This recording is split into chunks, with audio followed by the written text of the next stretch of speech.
Di antara sejarah besar dalam Islam yang terjadi pada bulan Syawal adalah Perang Khandaq, yaitu peristiwa bersejarah yang terjadi pada tahun ke-5 Hijriah.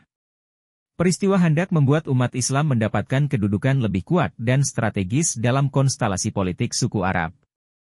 Perang antara 3.000 personel umat Islam melawan koalisi kaum kafir dengan kekuatan 10.000 personel, bahkan menurut Syekh Wahbah Zuhaili, jumlah personel kaum kafir 15.000 pasukan, dengan koalisi antara orang kafir Makkah, kaum Yahudi, orang-orang Quraisy, dan beberapa kelompok konspirasi. Teladan Rasulullah Perang Khandaq dipicu oleh seruan dan ajakan orang-orang Yahudi saat itu kepada beberapa kelompok dan pembesar suatu suku, lantaran mereka sangat emosi dan merasa sangat terhina ketika melihat kaum muslimin semakin luar biasa dan semakin luas dalam menyebarkan agama Islam.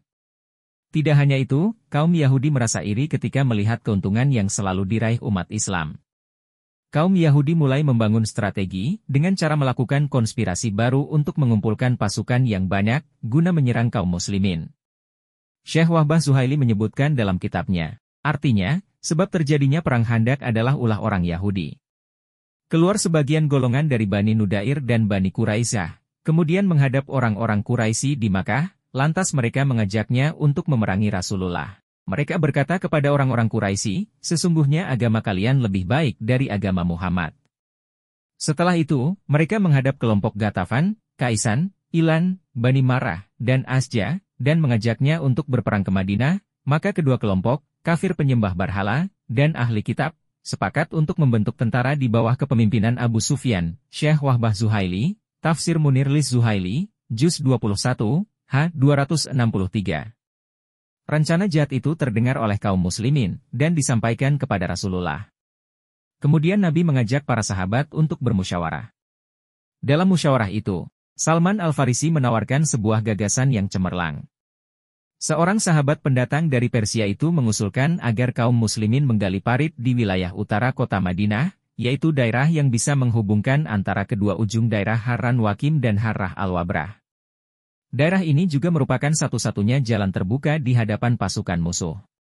Sedangkan sisi lainnya sudah menjadi benteng, karena terdapat gunung-gunung tinggi, yang dipenuhi pohon kecil, dan dikelilingi pohon-pohon kurma, sehingga bisa menyulitkan unta dan pejalan kaki untuk melewatinya. Tafsir Munir Lis Zuhaili, Juz 21, H263.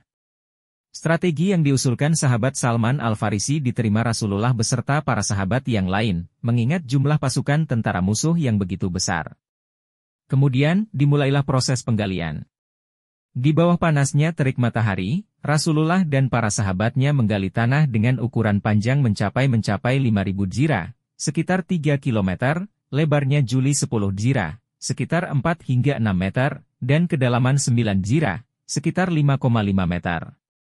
Dan yang perlu dijadikan teladan dalam penggalian parit ini, bahwa Rasulullah tidak hanya memerintahkan para sahabatnya, melainkan menjadi pengawal dan ikut bergotong royong sampai penggalian itu selesai. Ketika pasukan Quraisy dan berbagai konspirasinya tiba di Madinah, mereka dikagetkan dengan parit yang menghalangi jalan mereka untuk memasuki kota Madinah guna menyerang kaum muslimin. Berbagai upaya mereka lakukan untuk menerobos parit, namun selalu gagal. Mereka berkata, artinya, ini, parit, adalah tipu daya. Tidak ada orang Arab yang bisa tertipu.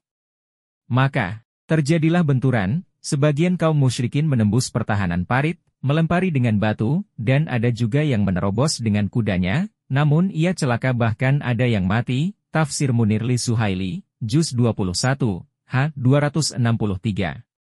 Kecerdikan Nu'aim bin Mas'ud sebelum pertempuran berkecamuk antara kaum muslimin dan pihak musuh, Rasulullah dan para sahabat merasakan ketakutan. Kemudian datanglah Nu'aim bin Mas'ud dari golongan Bani Ghatafan. Ia berkata pada Rasulullah. Artinya, wahai Rasulullah, sungguh aku telah masuk Islam. Dan kaumku tidak mengetahui bahwa aku telah masuk Islam. Perintahkanlah kepadaku, apa saja yang engkau kehendaki. Rasulullah menjawab, engkau hanya seorang dari pihak kami, kembalilah kepada kaummu, karena sesungguhnya perang ini, Khandaq, adalah tipu daya. Baca juga, merenungkan kisah perang zaman Nabi setelah itu.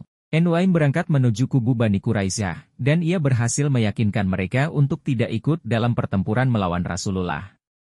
Nu'aim berkata kepada mereka, jangan kalian membantu mereka, Quraisy, memerangi Nabi Muhammad sebelum kalian minta jaminan kepada kedua sekutu kalian, yaitu pemuka atau bangsawan terpandang dari mereka, sebagai jaminan atas peperangan ini, atau kalian mati bersama-sama dengan mereka. Selanjutnya, Nuaim segera beranjak menuju kubu Quraisy dan Ghatafan dan ia kembali berhasil merayu mereka agar tidak melanjutkan serangannya pada Nabi Muhammad. Nuaim berkata bahwa Bani Quraisyah menyesal memutus perjanjian dengan Nabi Muhammad, bahkan mereka berjanji akan membantu Rasulullah menghadapi pasukan Ahzab. Kepastian janji Allah tidak berakhir sampai di situ. Setelah Nuaim yakin bahwa pasukan Ahzab tidak akan melancarkan serangan kepada kaum muslimin, diam-diam ia pergi bergabung dengan pasukan Rasulullah. Dan datanglah pertolongan yang Allah Subhanahu wa Ta'ala janjikan kepada nabinya, berupa badai pasir yang meluluh lantakkan tenda-tenda dan menakut-nakuti tunggangan musuh.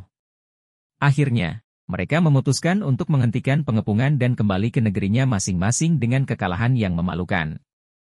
Kejadian itu menjadi bukti kebenaran firman Allah, yang telah menjanjikan kemenangan pada nabinya dan bahkan akan meluluh lantakkan pihak sekutu.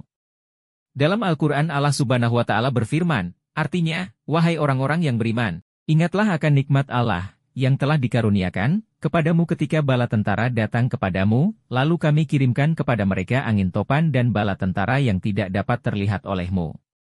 Allah Maha melihat apa yang kamu kerjakan. Al-Ahzab 9. Imam Ibnu Katsir ad-Dimishqi dalam kitab tafsirnya mengatakan, bahwa angin yang Allah kirimkan saat itu adalah angin Saba, yaitu angin yang sangat dingin dan keras tiupannya.